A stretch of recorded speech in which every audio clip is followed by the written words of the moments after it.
চাচারা ও আমার ফুফুরা, মেয়েরা যদি ঈমান না আনেন তাহলে অবশ্যই আপনার উপরে আসবে গজব এবং আযাব। দিবেন কে?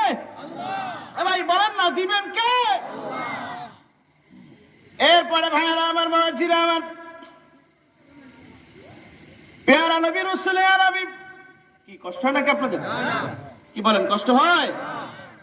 পেয়ারা নবী রাসূল আরবি মুহাম্মদুর রাসূলুল্লাহ সাল্লাল্লাহু আলাইহি ওয়াসাল্লাম তার আত্মীয় স্বজনদেরকে এবার ডাক দিলেন, আনজির আশীরাতাকাল আকরাবিন। আল্লাহ নবীজি তার আত্মীয় স্বজনদেরকে ডাকলেন, ভাই, ভাইয়ের পপ, ভাইয়ের ছেলে, সাহাবী, তার সন্তান, দাদা ইত্যাদি লোকদেরকে, ফুপুদেরকে, মেয়েদেরকে আল্লাহ নবীজি ডাকলেন। বাপ সন্তানকে ডাকলেন, সন্তান বাবাকে ডাকলেন। এইভাবে করে করে নবী সবাইকে ভয় দেখালেন, সতর্ক করলেন, জাহান্নামের ভয় দেখালেন। আল্লাহ নবীজি তাদেরকে ঈমান আনার কথা বললেন। ঈমান আনো আল্লাহর উপর, বলেন না কার উপর? জোরে বলেন, কার উপর? আল্লাহর উপর ঈমান আনার কথা বললেন। আবু লাহাব তার বক্তব্য হলো, মুহাম্মদ রে, এই শব্দগুলা কে তোমার উচ্চারণ করতে বলল?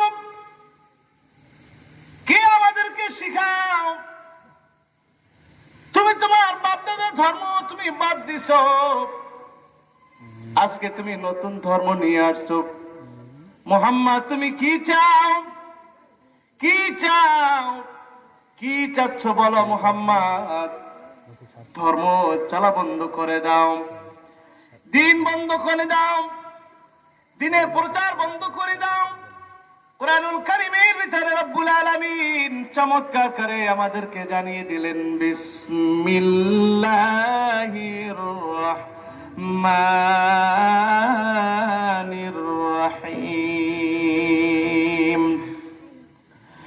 ইন্নাল্লাযীনা আজরামু কানু মিনাল্লাযীনা আমানু يضحكون وإذا